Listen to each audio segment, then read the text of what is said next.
Oh, won't you look at that? A new Legend of Zelda Tears of the Kingdom trailer. Oh, well, I know that game's coming out soon. Let's see what it's all about. Well, I mean, the game looks beautiful. It just looks a lot like Breath of the Wild, though. I mean, it doesn't really look like its own separate game, kinda. A few moments later. It's my guy, Link, bro. He's flying through the sky. Bro, he's got a shield on the fucking sword. It's the little Death Star. That guy's spin dashing. He's flying through the air.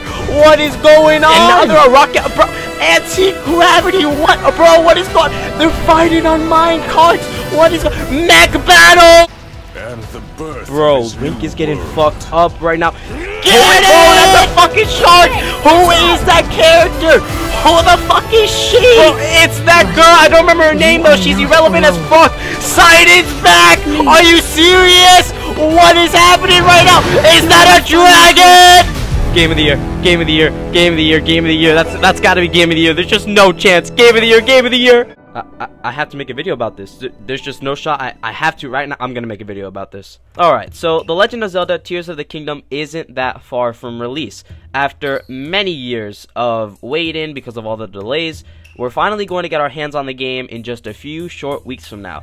And I have to say, even though I haven't been a Zelda fan for that long, I've only started following the franchise back in like February because I played Breath of the Wild in February. And I just fell in love with that game so much, I decided to, start following the Zelda franchise. Even though I haven't played any other Zelda games yet, I've only played Breath of the Wild, I'm really, really excited for Tears of the Kingdom. And I'm really excited to, go back and play some of the older games when, I eventually do get the chance to do so. And it's funny because I never really thought of myself as a Zelda fan before, I never really thought I could get into Zelda. Like, I've always had the franchise, on my radar. Like, I've always been aware of it. I've always been aware of, everybody loving Breath of the Wild and how it was, like, one of the best games of all time. But, I guess never thought it was for me. I just never thought the Zelda franchise was something I was ever interested in. And that was until in February when Breath of the Wild went on sale for $40. I was like, you know what? Tears of the Kingdom's coming out soon. This game is like apparently one of the best games of all time, and it's on sale for $40. I was like, you know what? Why not? I'm gonna buy the game. I'm gonna check it out. I'm gonna see what I think of it, and we're just gonna go from there. So I bought the game, and I played it. It took me like I think 3 weeks to a month to beat the game, and I gotta tell you, I loved it. I loved almost every second, every minute of Breath of the Wild. It was such a good game, and I could gush over it like this entire video, but I'm not going to do that. I have another separate video that's going to be coming out soon about Breath of the Wild and basically my thoughts on it. It's basically going to be, a long review of the game, but we're not talking about Breath of the Wild right now. Right now, we're talking about Tears of the Kingdom and what our hopes are for that game. Tears of the Kingdom has been getting a lot of, I don't want to say hate, but definitely a lot of criticism, and a lot of it is because it's using the same map from Breath of the Wild. It's taken the Hyrule map that we had in Breath of the Wild, and it's just going to be in this game. It is going to be in Tears of the Kingdom. They are reusing the map, and obviously they're going to tweak it a little bit. It's not going to be an exact copy and paste, but as far as like the geographical layout, it's going to be the exact same. Like Zora's Domain's probably going to be in the exact same position. Gerudo Town is the exact same position. Like it's going to be the same map. And a lot of people got worried because part of the magic of Breath of the Wild, what made Breath of the Wild such a good and I guess innovative game, was the fact that you could just go anywhere you want and you could just explore and discover new things all across this huge kingdom.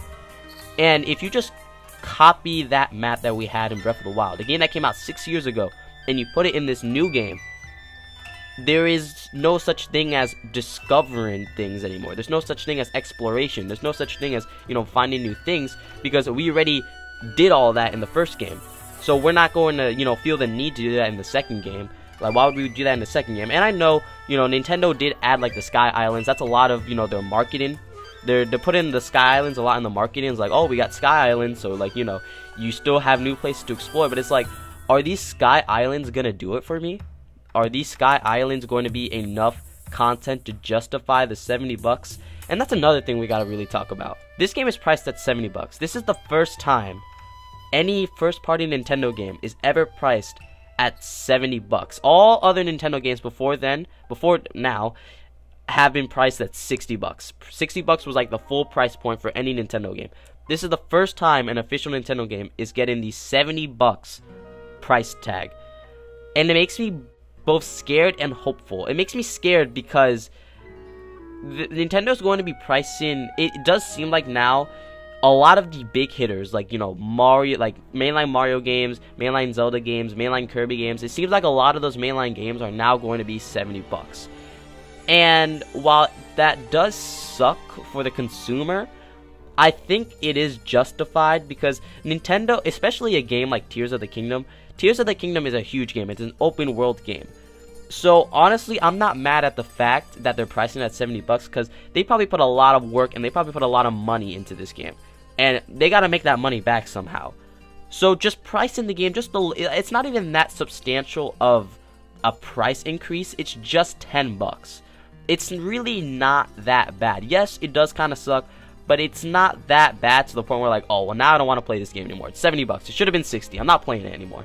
Like, no, I do think them increasing the price is justified because they're making these huge games and they're making great games too, right? Like, these are good games. There are a lot of $60 games out there, $50 games out there that like are nowhere near the levels of a game like Breath of the Wild or Mario Odyssey. So I do think it is kind of justified that, you know, this game is priced at $70. However, the fact that this game is priced at $70 does make me hopeful for the quality of the game because since this is Nintendo's first ever $70 priced game, if they weren't confident that this game was going to please fans, then why would they increase the price? Like, why would this be their first ever $70 game if they weren't sure that this game was going to, you know, please the Zelda fans?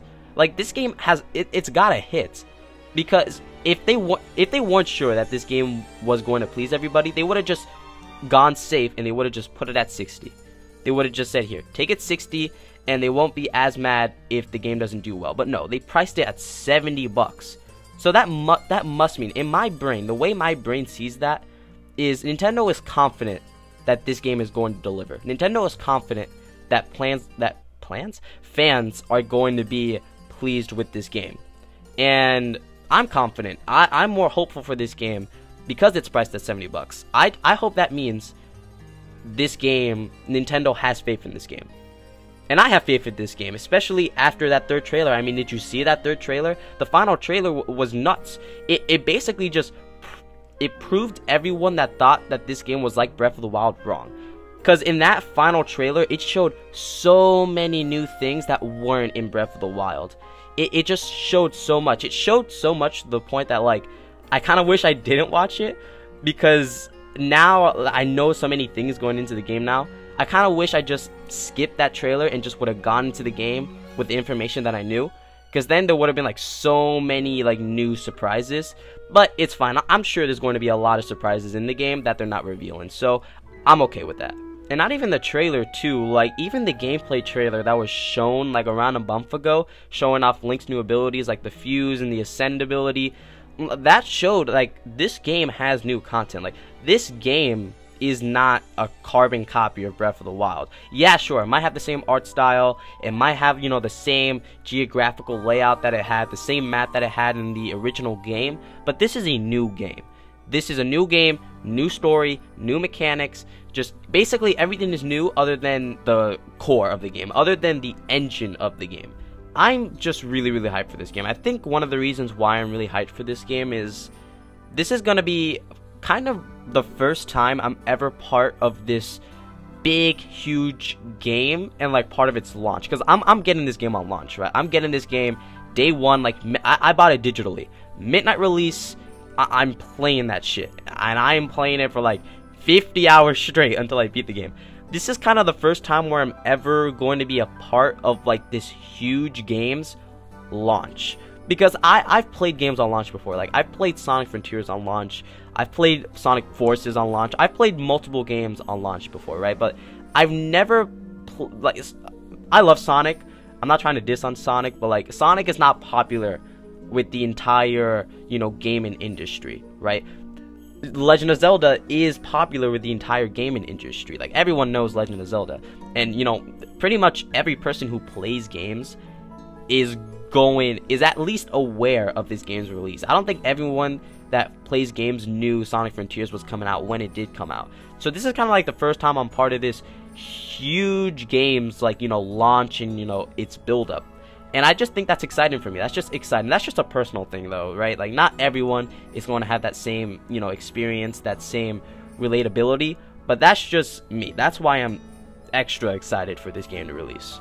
And do not fright, I am definitely going to review this game when I beat it and when I could, you know, just get it done, because right now I'm working on a Breath of the Wild review and it is extremely long, and I don't even know if I'm going to be able to get it out before Tears of the Kingdom comes out. That was my goal. I was trying to get the review out before Tears of the Kingdom releases, but every day that passes by, that seems like less of a chance, because I just have so much to cover. The script is so long. I've barely begun editing it. It's just, I've got a lot of work to do. So what's probably going to happen is I'm going to play Tears of the Kingdom, and then a Breath of the Wild review will probably come out like maybe a month or so after Tears of the Kingdom comes out. And then like maybe like 3 months after the Breath of the Wild review comes out, then the Tears of the Kingdom review comes out. I know, the reviews, they're far away from the game's launch, right? But that's just how it's got to be. That's how things have to play out.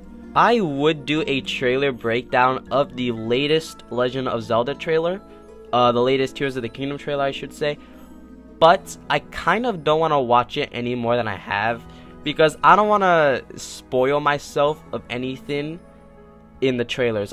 Anything that I discover from now on about Tears of the Kingdom, I want it to be in the game. I want to be inside the game, immersed into the game, and I want to discover things in there. I don't want to break down the trailer and just look for every little detail right before the game's release, right? I kind of want to discover those things on my own. So, like I said, I would do a trailer breakdown, but I'm not going to, because any little details that I find, I would rather see in the actual game.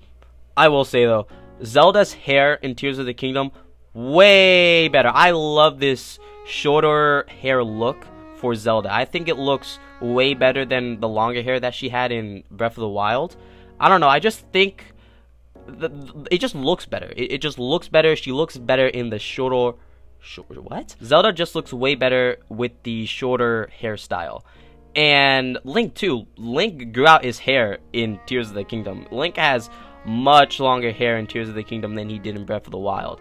And I also think that longer hair looks way better on Link. I think it just makes Link look more mature with the longer hair. And I also think Zelda with the shorter hair, she just looks more mature. That might just be because, you know, they've, you know, grown since Breath of the Wild. So, like, I don't know how far Tears of the Kingdom is apart from Breath of the Wild, but with those hairstyles that they have, with the shorter hair that Zelda has, with the longer hair that Link has, they just look a lot more mature, and they just look a lot more older, which I personally like. I think it is needless to say, I think every Zelda fan out there, the thing they're most excited for with this game, there are two things that people are probably most excited for with this game. Number one, its emphasis on story. It seems like this game is going to have a lot more of a story than Breath of the Wild did. Obviously, if you're a Zelda fan and if you've played Breath of the Wild, then you know Breath of the Wild didn't really have that major of a story. It just didn't have a huge story. A lot of the story was told in flashbacks, which a lot of fans just weren't pleased with. But with this game, it does seem like we're going to have an actual story that takes place, you know, in the present. It's going to take place in the actual game, not in like any flashbacks or anything, which is a major upgrade from Breath of the Wild. And the second thing that people are probably really excited for is the fuse ability that we saw in the gameplay trailer. If you're not aware, the fuse ability, basically you could just take a weapon or material and just fuse it to another weapon or material. You could just, like, let's just say, for example, they showed this in the gameplay trailer. If you have a shield, you can connect like a mushroom to the shield. Like, you could literally fuse it onto the shield, and it looks goofy at first. It looks really, really goofy at first, but then once you get into a fight, if an enemy tries to hit you and you're blocking, they'll hit the mushroom, and then it'll like kind of create this smoke bomb effect around the enemy and around Link, and then Link could just sneak around past it and then just you know, sneak up on it and to sneak attack it. And that's just one of the many possibilities that comes with this fuse ability. I am extremely excited just to experiment with my materials and with my weapons and what I can create, and what weapons, you know, give me these abilities, what weapons give me these, you know, benefits. I'm just super excited for this fuse ability. It's definitely going to be that ability that everybody uses in a different way. The beauty of Breath of the Wild was that the game could be played your way. It is, you play the game your way. And I think with this game, you could play the game your way in the sense that you could just create your own weapons. You want to take a stick and combine it with a rock? Do it. Nobody is stopping you. You want to, I don't know, take a tree branch and combine it with a fucking, I don't know, another tree branch to make a longer tree branch. I don't know. I'm not a very creative person, but if you want to do that, you can do so. There's just so many possibilities in this game, and I'm super excited just to experiment with anything and everything I find. But yeah, that's pretty much going to be it for this video of just discussing Tears of the Kingdom. I've said this a lot of times during this video, but I'm just really excited for this game. I can't wait for it to come out. Only a few short weeks left until the game comes out. So excited. I'm going to be gone from reality when that game comes out. I am going to shut myself in my room and not come out until I have beaten the game. And that game is probably going to be like 40 to 50 hours long. So do not try to contact me when Tears of the Kingdom comes out. But anyway, guys, thank you so much for watching, and I will see you all in the next one. I am out.